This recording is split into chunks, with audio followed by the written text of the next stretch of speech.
नमस्कार, मैं पंडित सुशील कुमार शर्मा अथर्व ज्योतिष केंद्र एवं आचार्य पूजा भंडार में एक बार पुनः आप सभी का स्वागत करता हूं। आज का जो हमारा विषय है वह सिंह राशि वाले जातकों के लिए है। अप्रैल 2022 सिंह राशि वाले जातकों के लिए किस प्रकार से बीतेगा, इस संदर्भ में आज इस विषय में चर्चा होगी।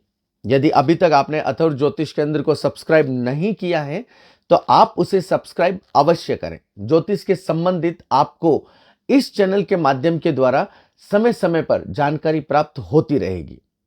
फिर भी यदि आपके मन में किसी भी प्रकार का कोई सवाल है तो आप मुझे YouTube में कमेंट के माध्यम के द्वारा पूछ सकते हैं, इंस्टाग्राम के ऊपर पूछ सकते हैं, या फिर आप WhatsApp के द्वारा अपना सवाल लिखकर आप मुझे भेज सकते हैं।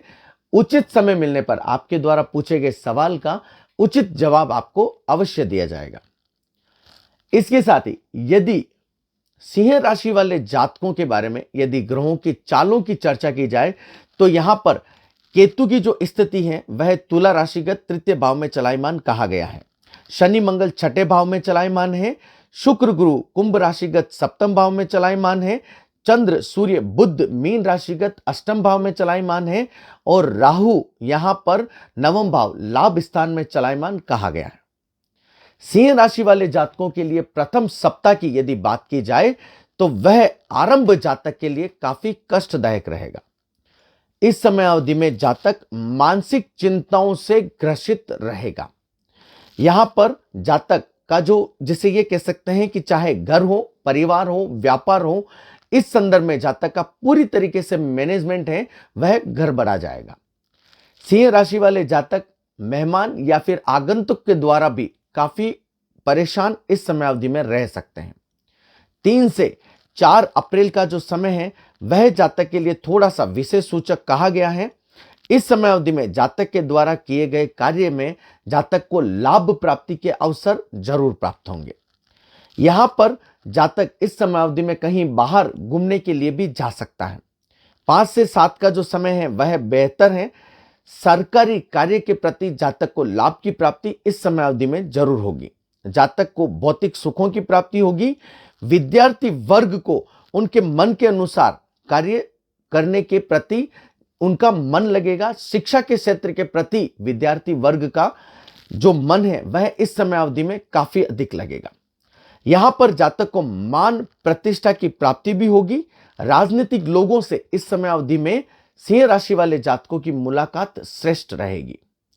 यहां पर जातक को शुभ समाचार मिलेंगे और परिवार में स्नेह का वातावरण प्रथम सप्ताह में जातक के लिए बना रहेगा, लेकिन आरंभ काफी कष्टकारक रहेगा। यदि 8 से 15 अप्रैल की यदि सिंह राशि वाले जातकों के बारे में चर्चा की जाए तो यह आरंभ सर्व लाभकारी कहा गया है। जातक को इस समय अवधि में कोर्ट कचहरी का यदि कोई भी केस चल रहा है तो उसमें भी विजय की संभावनाएं जातक के लिए बनेगी। इस समय अवधि में जातक को सफलता की प्राप्ति होगी। जातक आनंद की अनुभूति करेगा। मेहमानों का आगमन भी होगा। 10 से 12 अप्रैल का जो समय है वह जातक के लिए ऐसा कहा जा सकता है कि रुकावटदायक समय कहा गया है। यहां पर दिखने वाले और नहीं दिखने वाले, जिसे कहते हैं कि प्रत्यक्ष और अप्रत्यक्ष शत्रु जातक को हानि पहुंचा सकते हैं। इस समय अवधि में जातक के काफी वाद विवाद भी होंगे और यह कहीं ना कहीं जातक के जो समय है यह कष्टकारी रहेगा। यहां पर यदि जातक किसी व्यापारिक पक्ष में है तो वहां पर बंटवाने की संभावनाएं होगी। यहां पर जातक को कोई सेपरेट पोर्शन भी दिया जा सकता है।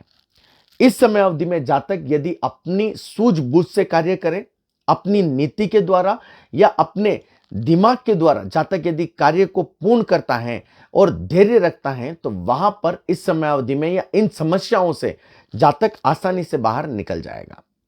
इसके साथ ही यह जो समय है जिसे ये कह सकते हैं कि 12 से 14 अप्रैल का समय सम्मुख चंद्रमा होने के कारण जातक के लिए शुभ कारक रहेगा। यहां पर जातक को अपने परिवार के प्रति भी शुभ समाचार की प्राप्ति के योग बनेंगे। इस समय अवधि में जातक कोई नई वस्तु की खरीदारी भी कर सकता है। इस सप्ताह के बाद में यदि तृतीय सप्ताह की बात की जाए 16 से 23 अप्रैल का जो समय है वह सिंह राशि वाले जातकों के लिए जो शुरुआत है वह थोड़ी सी धन प्रदायक कही जा सकती है।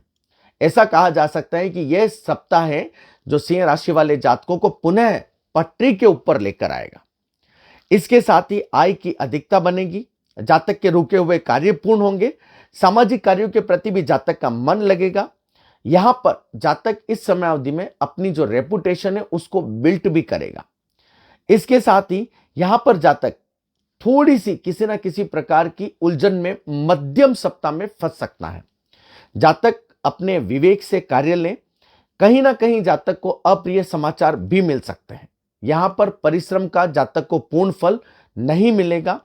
21 से 22 का जो समय है वह चाल थोड़ी सी जातक के लिए जो समय है वह पक्षकारक रहेगी। यहां पर जातक को मिले जुले परिणाम मिलेंगे, मुलाकातों का दौर चलेगा, लोकप्रियता जातक की इस समय अवधि में बढ़ सकती है। 23 को कहीं ना कहीं जातक को संपत्ति प्राप्त के योग जातक के बनने के अवसर प्राप्त होंगे। यदि अंतिम सप्ताह सिंह राशि वाले जातकों के बारे में चर्चा की जाए तो 24 का जो समय है वह जातक के लिए शुभदायक रहेगा। खुशियां आएगी। 25 से 27 का जो समय है वह जातक को मेहनत का पूर्ण परिश्रम का जो फल है वह जातक को मिलेगा। जातक यदि इस समय अवधि में योग और ध्यान के प्रति अपने ध्यान को केंद्रित करता है तो वह जातक को लाभ की प्राप्ति अवश्य दिलवाएंगे।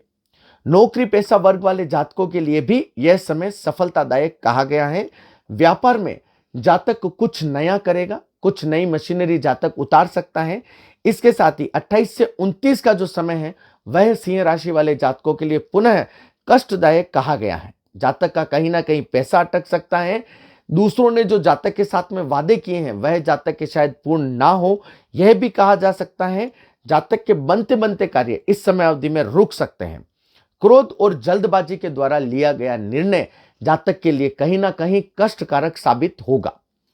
यहां पर दाम्पत्य जीवन में भी सिंह राशि वाले जातकों के लिए कलह का वातावरण बनेगा, लेकिन उतरता हुआ जो 30 अप्रैल का समय है वह परिस्थितियों को थोड़ा सा सामान्य करेगा और रुपयों पैसों की आवक जावक को वापस सुचारू रूप से यह समय जातक को जरूर देगा। सिंह राशि वाले जातकों के लिए अप्रैल का महीना काफी कष्टकारक है।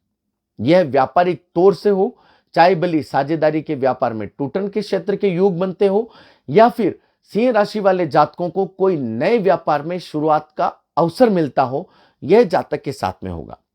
सिंह राशि तेज कारक है। जातक इस समय अवधि में अपने क्रोध को नियंत्रण रखें किसी भी प्रकार का, क्योंकि यहां पर जातक को काफी विरोधियों का सामना करना पड़ेगा। इस समय अवधि में जातक को प्रकट और अप्रकट दोनों प्रकार के शत्रुओं को झेलना होगा। काफी मेंटली प्रेशर रहेगा।